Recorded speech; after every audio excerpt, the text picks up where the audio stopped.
Salut tout le monde. Alors à la dernière vidéo naissait donc cette nouvelle branche de Wendell Andrews World, donc The Vault of Horror. Nous voilà déjà dans le deuxième numéro où je vais vous présenter un nouvel objet et celui-là, il me parle tout particulièrement. On va entrer dans l'univers de Tintin.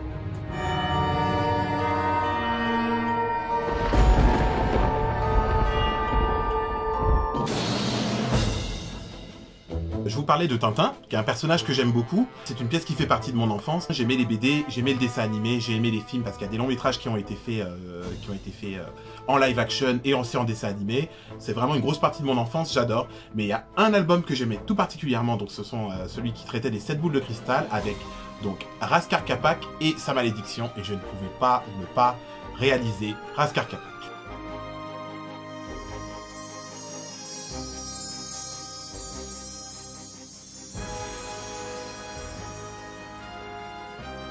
Raskar Kapak, celui qui déchaîne la foudre. Alors l'idée de faire ça m'est venue parce que je trouvais à l'époque que c'était un projet un petit peu ambitieux pour moi en tout cas et ce que je savais faire on va dire. Et puis j'étais tombé sur la page d'un monsieur qui s'appelle Jean-Philippe Gougeot et qui avait lui qui était vraiment qui habite en Belgique et qui est vraiment un fan de Tintin incroyable, qui a réalisé à peu près tous les objets qu'on peut trouver dans la bande dessinée. Donc des objets les plus mythiques comme la fusée de Tintin jusqu'au moindre petit cigare du cigare des pharaons ou le moindre petit objet qu'on peut voir dans les bandes dessinées. C'était extraordinaire. Et puis j'étais rentré en contact avec ce monsieur quand j'avais vu qu'il avait réalisé Raskar Kapak. C'était absolument extraordinaire, il était présenté en plus dans une vitrine, vraiment comme dans le dessin animé, c'était incroyable. Raskar Kapak, pour ceux qui ne connaîtraient pas donc, cet album de Tintin, c'est une momie inca qui va entraîner Tintin dans une aventure au Pérou. Une momie inca qui serait un petit peu auréolée d'une espèce de malédiction qui disait effectivement que plus tard des explorateurs viendraient récupérer son corps pour le montrer en Occident et que en fait sa vengeance s'abattrait sur chacun de ces 7 explorateurs.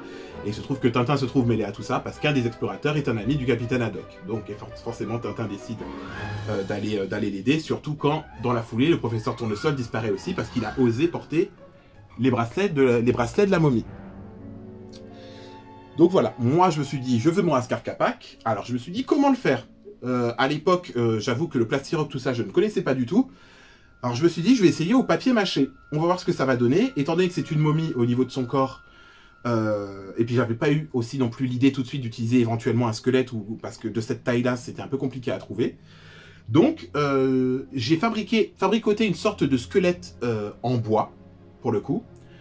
Que, malheureusement, je peux pas vous montrer tout ça, parce que c'est un objet qui a quasiment 10 ans, et j'avais pas du tout pris des photos pendant que je l'ai fabriqué, donc je ne peux que vous expliquer comment ça s'est passé. Et donc j'ai fabriqué une espèce de squelette en bois à l'intérieur, puisqu'il est tout recroquevillé comme ça, attaché. Par-dessus, j'ai gardé mon système de remplir avec du papier aluminium, pour lui donner des volumes, un petit peu de partout. Et ensuite je l'ai enrubanné de scotch, de partout. Et sur ce scotch, c'est sur ce scotch après que j'ai posé donc cette peau. Comme je vous l'expliquais dans la dernière vidéo, le papier toilette et la colle à bois. Vous voyez, là, c'est vraiment l'exemple pour faire d'une peau de momie. C'est parfait.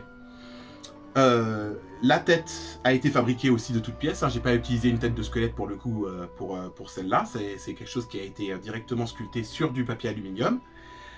Et pour faire son espèce de sourire complètement diabolique, parce que je voulais quand même que les dents soient en 3D, j'ai mis des faux ongles.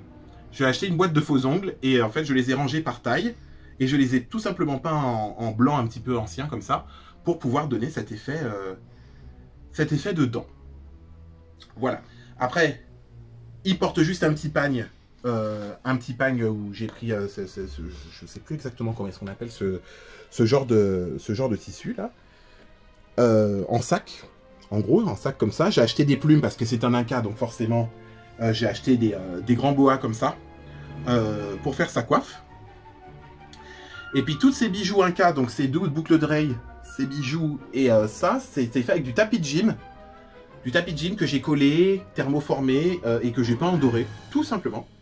Et puis cette petite tête qui est ici, en fait, a été taillée. C'est une boule de polystyrène avec des choses taillées en polystyrène que j'ai mis après en place et que j'ai bombé en doré.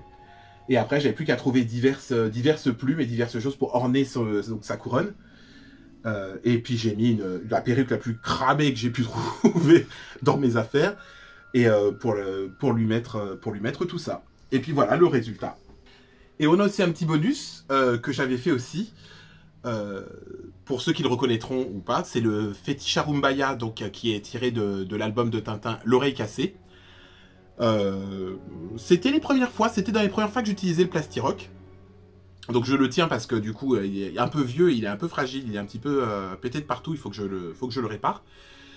Mais je l'avais fabriqué aussi avec un ami. Raphaël, si tu regardes cette vidéo, rappelle-toi cette douce soirée où on a taillé du polystyrène. Parce que oui, là pour le coup, son intérieur est fait en polystyrène. Et après, et ensuite, ben, il a été recouvert de plastoc. Mais c'est marrant parce qu'en plus, il se trouve que dans l'histoire, quand il est brisé à la fin et qu'on découvre que finalement tout le monde voulait le voler parce qu'il y avait un diamant à l'intérieur, effectivement, sa tête est cassée et quand on le retrouve, quand il revient dans le musée à la fin du film, il a des petits bandages partout, il est cassé presque aux mêmes endroits, donc c'est marrant. Voilà, et je voulais vous le présenter aussi, hein, puisque du coup, il a lui aussi tiré de l'univers de Tintin. Et voilà, ce sont des objets que j'aime beaucoup, et j'en ai d'autres comme ça qui sont tirés d'autres films que je vais pas hésiter à vous montrer, puisque maintenant c'est l'occasion. Et bien voilà les copains, j'espère que vous avez bien aimé ce deuxième épisode, comme moi j'ai pris beaucoup de plaisir à vous montrer ces objets en fait qui étaient là depuis longtemps et que je peux enfin présenter au monde. Donc voilà, j'espère que ça vous a plu. Comme d'habitude, hein, je vous le répète pas à chaque fois, mais si vous avez des questions parce que vous-même vous voulez vous lancer dans un projet ou artistique plus ou moins léger, plus ou moins important, mais vous avez des questions sur des techniques ou quelque chose, n'hésitez pas à me joindre sur Instagram. Envoyez-moi des messages. Certains l'ont déjà fait plein de fois, ils m'ont envoyé après leur réalisation et c'est vraiment très cool de pouvoir aider des gens sur des projets qu'ils ont, des choses où ils se lancent. Donc voilà. En attendant, prenez soin de vous. Fermez vos fenêtres parce qu'il a tendance à venir chez les gens la nuit pour leur lancer une boule de cristal, méfiez-vous. Et puis abonnez-vous si vous ne l'êtes pas encore, sinon on vous attaquera aussi. Et puis d'ici là, je vous souhaite une très bonne soirée, une très bonne nuit, une très bonne journée. Et puis je vous dis à bientôt. Au revoir.